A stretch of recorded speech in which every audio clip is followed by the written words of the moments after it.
All right. As Steve said, I am Kyle Abbate, also go by One Hand Mostly online. And I'm here to talk to you about kind of how I play games one-handed with my disability, some key takeaways of things I look for when I play video games, and just things to keep an eye out when you're developing a game for mobility players.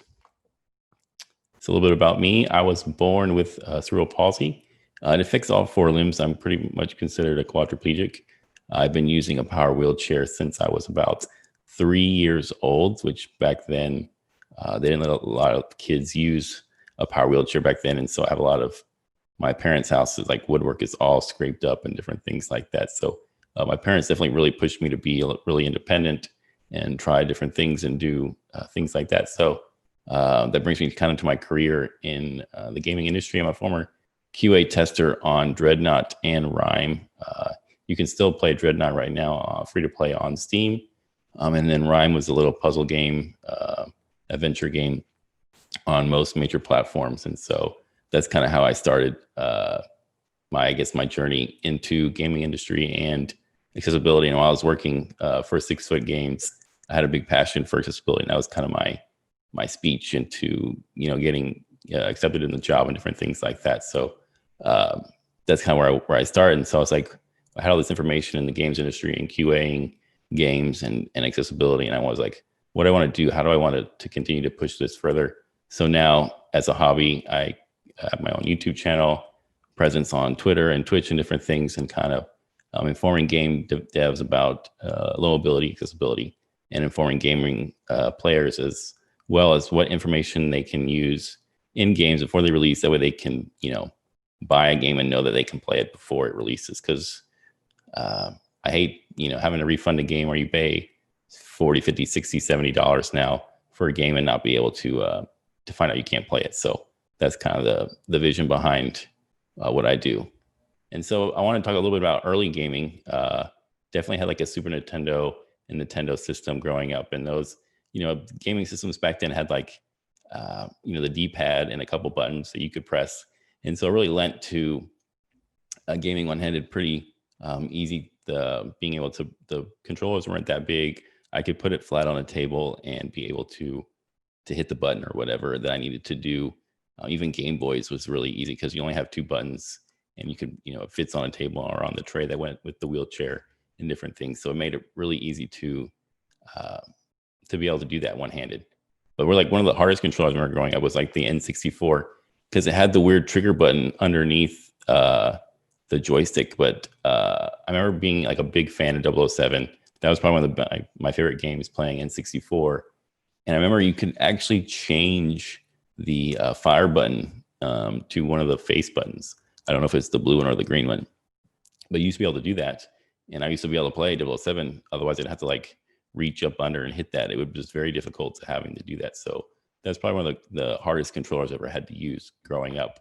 And then as I go through my decision, like, I grow up like more and more, I wanted to become more independent and do most of my hobbies by myself. And so I wanted to figure out a way, or what avenues are best for me to game independently. Is it PC? Is it console? Now we have VR coming in and stuff. And so I had a decision, to make, as far as like, for consoles, I had to get a controller on a table. I had to use that anti-slip stuff you put down that they use for OT and PT or physical therapies and occupational therapies, different things like that, to make sure the controller didn't slide off the table. And then you have to like put the disc in and turn the TV on, turn the console on. If it, maybe the disc doesn't read, you got to blow on the disc or the cartridge or different things like that. So, those different things make gaming really hard. And then VR as well, like having to set up all the cameras and put the helmet, like the camera thing on your face and all the controllers. VR can be quite hard to do. So I landed on PC gaming because I could just roll up to a desk or a laptop or whatever, turn the power button on or put it on from sleep, and just be ready to go if I was able to reach everything. So that's kind of how I led myself to being mostly a PC gamer. So this is my current setup right now. I was always, like, going up through college and even high school and stuff, I had always had a laptop and stuff. And so I wanted to be able to mimic the laptop configuration and what I have. And so when you look at laptops, they always have a touchpad. So I bought a USB touchpad from like Micro Center, and I Velcroed it to a piece of cardboard, uh, and I slid that up underneath uh, just a standard gaming keyboard. But what's different with this keyboard is I like to have, if you see on the right side, I have the number pad, and it has the arrow keys built into the number pad. So I like to make, when I rebind my keys, which we'll talk about later, I like to do everything in that right-handed side between delete, end, insert, home, page up and page down. And so there's like this, like the area I like to stay in, and it really keeps my fine motor and different things within that kind of nice little grid between the mouse and the arrow keys and those buttons. And so I wanted to really create this. And when I built my computer, this is what I was most worried about, was like, how can I recreate a laptop interface? Because it was much easier for me to use it like that and make it for a PC that I built for a desktop. And this is kind of what I came up with, me and my brother. And so patent pending, just kidding. So yeah, layouts of laptops. This is my setup now. All right, games and genres that I kind of tend to play one-handed. Mostly it's like turn-based, like XCOM and like Wasteland 3 and different things like that, CRPGs, turn-based combat games, card games like Hearthstone and Auto Battlers, because they really allow the player to be able to only have to use one input mode. So most of the time it's the mouse, and sometimes in those turn-based, you can use arrow keys, or they have shortcuts for different actions, but you can mostly just use the mouse as much as you want or as need to as a player. And so it makes it very easy for that. But as I've gotten older, my tastes have, I want to try new things and do different things. So I've kind of been playing more platformers like Eagle Island and Scourgebringer and different things like that, mostly because they've implemented these really cool features like time dilation and different accessibility settings that I really think really help players with mobility be able to react to different environments and mechanics within your game.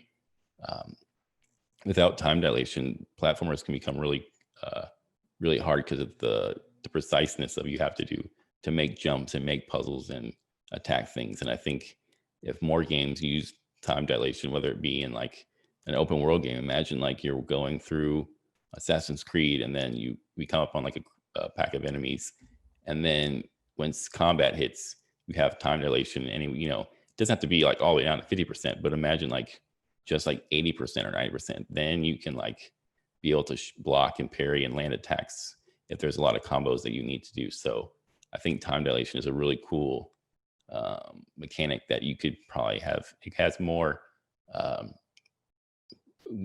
places in other genres than just platformers. Keybinds. They are your friend as a low mobility gamer and player. So when I'm talking about keybinds, I mean Remappable controls, both for keyboard and mouse and controller. I use it a lot. So every game I go into, it takes me probably about, depending upon the amount of controls, the bigger the game, like in Assassin's Creed or Watch Dogs or MMO or different things like that, the more keybinds you have to Avengers, there's more keybinds you have to rechange and inputs you have to do.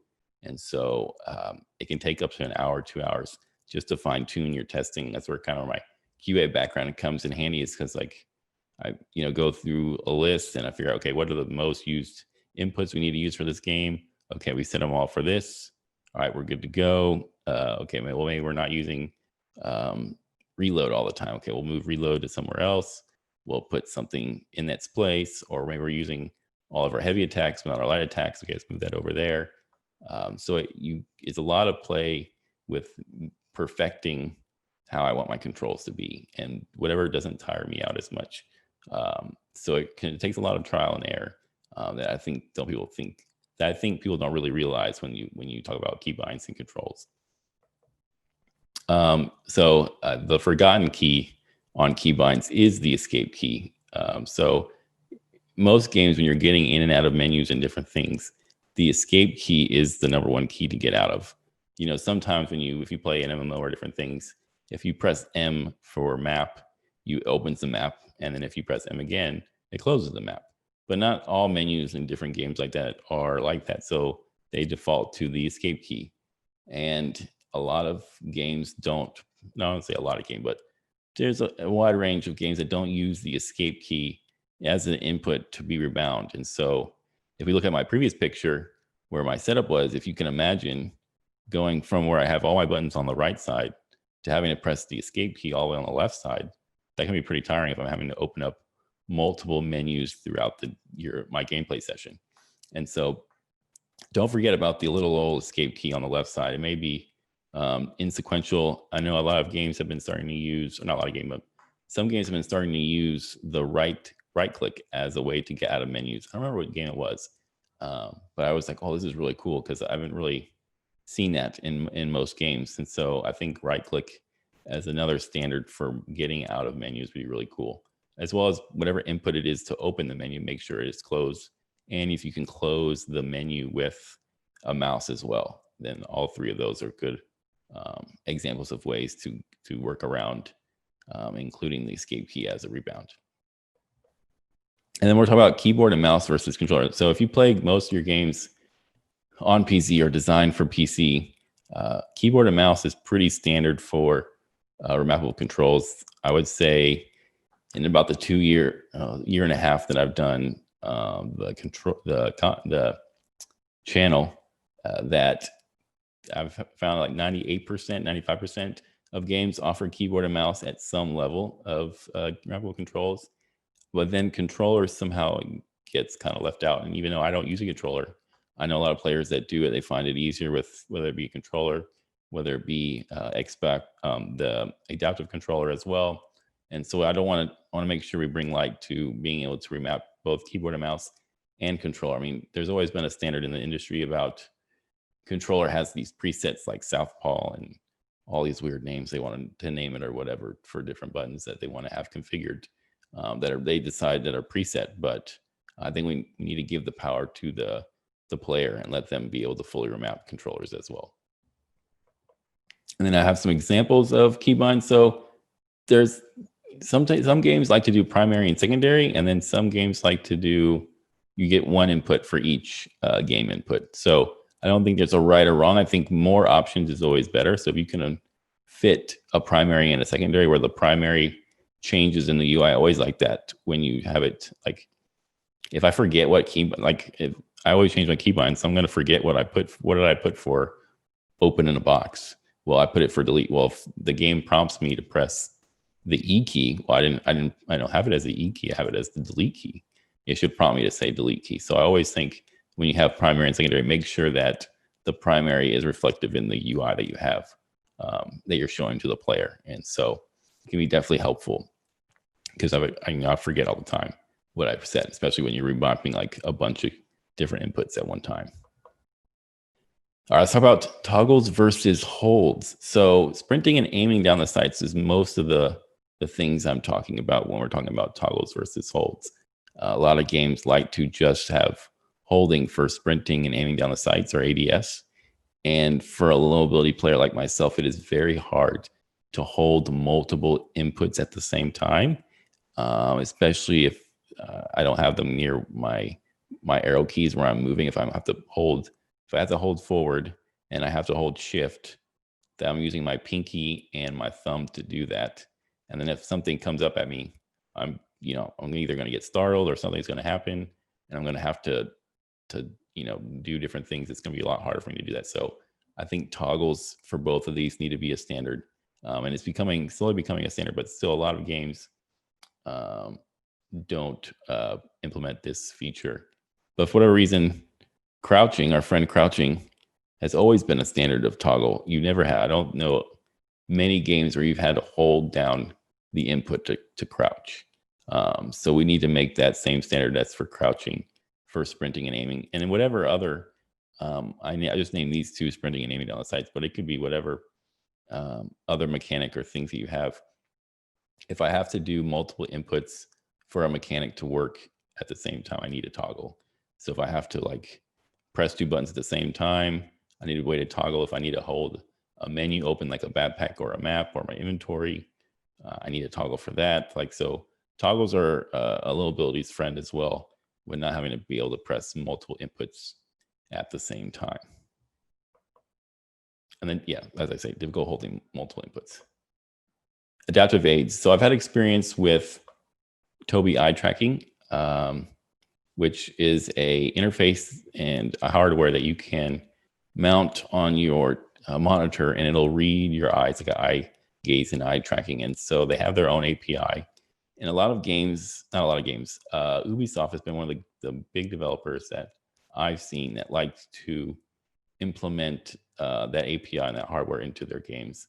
And so it allows, it frees up a hand or frees up some motions, because I can just use my eyes to look at different targets, and then I don't have to use the mouse to aim and shoot, and it can kind of increase my fine motor looking and locking onto different topics and different targets like that. And so I think if more developers kind of reach out and use that technology, I think it would be a big help to players. And I don't know how complicated it is to put into the API and different things like that into your game, but I think the library is pretty big. It's mostly Ubisoft and some other developers, but I think if we could increase that library, it would only benefit. Another thing I also use is Voice Attack. It's a third-party voice recognition software. You can get it through Steam, actually, for like $10, and through like their website as well. And you don't have to even use it for gaming. It does other things as well. So you set up a command you want to say, like if you want to say grenade or something, you set up the command to say, you want to say grenade. And then when you do that, you will set up either the input you wanted to press for how long. Do you want it to be a toggle? You want it to be a hold? Do you want to do multiple different inputs, whatever? And then once you set it all up, you just say grenade, and it will do the action for you. So I use it a lot for throwing grenades and doing different abilities and powers and different things where I need to free up my hands.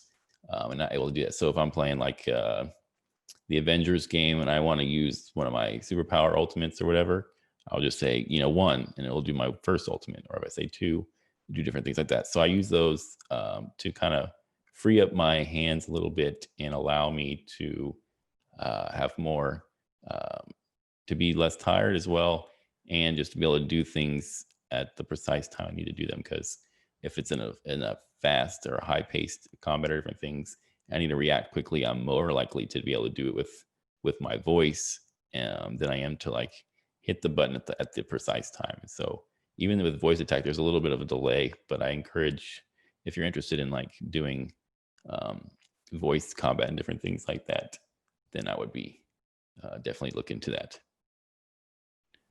More information. So really, when I say more information, I want to like get players more information before the game launches. So that includes like play tests and demos. A lot of devs have been reaching out to people with disabilities on those different types of things. And reviews, reaching out to, there's a lot of people with disabilities who are doing reviews, publications. Can I play that? Dagger Systems, Game Accessibility Nexus, all different publications that are doing these types of things. And then one thing I think are really good is blog posts and videos, like putting those out. Like I try to make my videos where I don't give it like an opinion. I want to give facts, and then to let the player take those facts and decide if they can play it or not. And so I think if developers would do that as well, we can kind of bring even more information as well. And then after launch, we also have, I would probably, accessibility forums, whether it be in your Discord or on a website or different things, and then like more communication and open line communication. That way, if there's any bugs or different things to come about, that way we continue to make improvements on the game and make the accessibility process iterative, especially with like Game Pass and different things. Games are going to move around, and you're going to have different ways to play your game. And so if we continue to make it accessible, we may not be at launch, but if we continue to do that, you just never know who's going to play your game and how it's going to impact them. And so I want to say thank you. And if you have any questions, you can reach me at onehandmostly on Twitter. And I have my email as well, onehandmostly@gmail.com, and my YouTube, where I post weekly videos on gaming and non-gaming things. Yesterday, I posted a video on me using a robotic arm attachment for my wheelchair. So definitely check that out. And thank you, Ally Toronto for Tio for helping me and allowing me to give this talk. Thank you. Awesome. Well, thanks, Kyle, for that talk. It was really informative. I will ask a question in a sec, but I kind of want to start off the Q&A. And if anyone's watching the chat, if you have any questions, please feel free to post in the chat, and we'll ask them. But Kyle, actually, I'm going to be asking kind of this for everybody, but how do you, like with next gen kind of literally around the corner, what would you like to be able to see for next gen hardware, software, regards to accessibility that would help you when you're trying to be able to play games? That's a good question. I think that allow me to play, like, do everything almost independently. I haven't played it I played a PS4 when I was working for 6 Foot, but I haven't like console games in a really long time. And now that as technology grows, you can definitely I'm able to turn my TVs on in my house now, but there's still like a thing of like, you gotta make sure everything's plugged in, like HDMI, and turn the power on. I mean, I know you can on Xbox, you can turn the power on with the controller and stuff. So that definitely helps. But like for me, having to put a table together and put the controller on the table and different things, it can be really hard, especially with Xbox and different things like that, or even PS4, where you have the trigger buttons and the top buttons. So that's kind of why I always like I lend myself to always play on PC, because I'm just like kind of stuck in my ways right now until I'm not able to game how I want to, or do my hobby as I want to. And then eventually I'll have to change. But I'm like a creature of habit until it doesn't work anymore. But I'm definitely interested in seeing the future of gaming, especially graphics wise and hardware wise. If you had to, this is just probably just a personal question, and I'm curious as well. If you were interested in the particular consoles, which one would you want to be able to pick up, the Xbox or the PlayStation 5? I definitely would want to play the Xbox One. I think Microsoft is doing a lot of things within the accessibility community. Not that I'm trying to play favorites or whatever, but I think that the way they tackle design of products and different things is really cool. And I think that I like the way it looks, and I like that the Game Pass library, and then being able to pay monthly for it and different things like that. I think those are all really cool things that people with disabilities gives them more options to be independent. Right, 100%.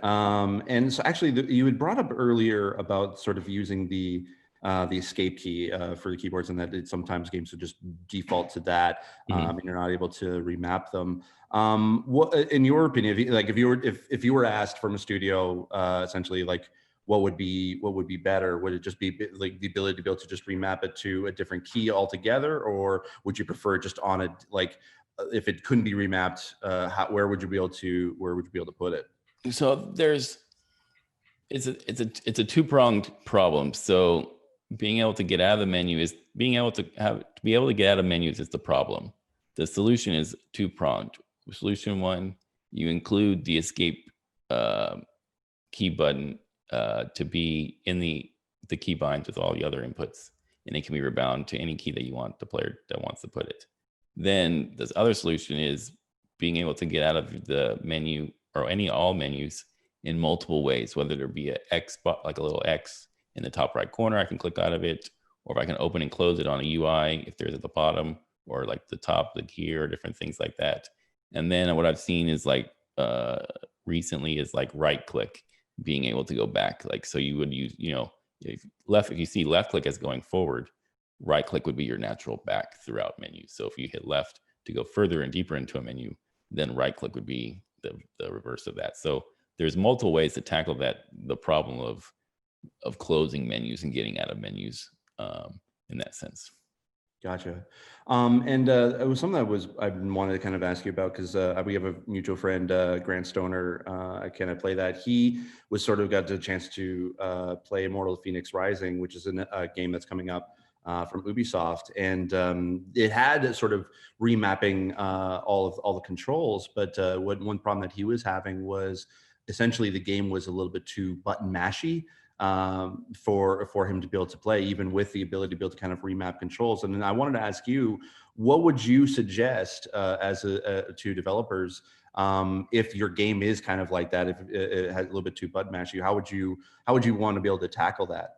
So what I'm gonna compare I didn't get to play I did the Mortal Phoenix routing like early look, but I didn't get to do the hands-on one because they didn't have the features in it placed. But I could see based on that in other games as well, where we look at Avengers or you look at Assassin's Creed, combat can be where you have to press light attack, light attack, light attack, heavy attack, heavy attack. Those different inputs multiple times throughout a combat thing. Sometimes being able to hold that input could definitely help, but I know that then it could mess with other parts of the game if you didn't think about that at the time. But I think holding an input to hold attack to go through the different combos that you're doing. So if you have to press the light attack 3 times to do a combo finisher for light attack, if I hold it for 3 seconds or whatever the amount of time is to complete the finisher, then I think that would be a good solution. But it just, if you don't think about it at the time, it could mess with a lot of other mechanics in the game, like generating mana and different things like that. And so like you have to really, that's why, talking with people with disabilities, everything's, you can kind of figure out, well, we didn't think about that. I don't, if someone's going to if I've got to attack 50 times in an hour, we didn't think about having to press it all the time. And just holding it messes up our whole mana generation mechanic or our whole HP generation mechanic or how you generate threat to an enemy. So it's just there's a lot of solutions and things that you don't think of, and that's why I think bringing in people with disabilities helps you brighten your ideas. Gotcha. And what would you say would be, motor disabilities is definitely something that a lot of studios are kind of trying to be able to tackle. What is sort of the one thing that you find that studios are still missing when it comes to motor disabilities? I know you sort of mentioned that key bindings is something that is extremely important, but what is it that you would love, like that you feel like no one's really talking about, that you would love to be able to see? I think definitely time dilation was one of the things I thought was really cool, and that could be used in a lot of other different games that platformers are using. Being able to slow down time in different aspects of a game, especially in combat where there's a high intensity and you have to be very fine in your responses, and parrying and blocking and attacking and different things. Imagine just being able to like slow down time to like 80% just for the combat, because you don't want to slow down time in an open world game and then you're just like slowly jogging through like Assassin's Creed. That would take a million hours to beat the game. But just like if you had like a bubble around where the combat started, I think that would be really cool to do. And I think the more you mess around with difficulty settings as well is something that's really cool. I didn't really talk about it in my talk, but the more you make difficulty settings kind of unique to your game, not just like easy, normal, hard, but like if you take Hades God mode, for example, or the way that you can customize different parts of difficulty in the Assassin's Creed games, the more you play with difficulty, I think opens up more players to your game. Very cool. It was actually even earlier in the chat, there was someone that had mentioned your setup, and that they liked the fact that it was very informative and kind of seeing your sort of ingenuity and how to be able to make it so that you can be able to play. And kind of just a general question, like if money was no object, what is the one thing that you would love to be able to kind of add to your setup that would just make it a lot more comfortable for you to play? I don't have eye tracking right now. I had it at work, but I don't have it right now. I think eye tracking would be really cool. I need another monitor for sure. I only have one to game with, so another monitor would be really cool. I just finally got, for like my lights and stuff, one of those Wi-Fi plugs, so I can turn the light on by myself and not have to hit the switch on my ring light and whatever.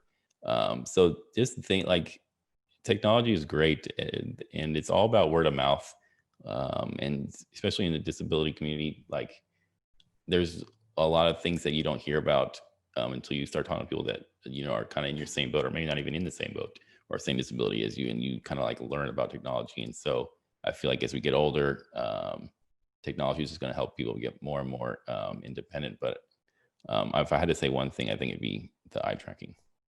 100%. Well, definitely, if anyone's watching, sponsorships, whatever, send Kyle over eye tracking. Yeah, exactly. For sure. Well, Kyle, thank you so much for chatting with us today and sharing your experiences. Again, for those who want to be able to follow you online, where can we be able to find you? Twitter at onehandmostly. My email onehmostly@gmail.com, and then I do weekly videos at youtube.com/onehandmostly as well. Fantastic. Cool. Thank you so much, Kyle.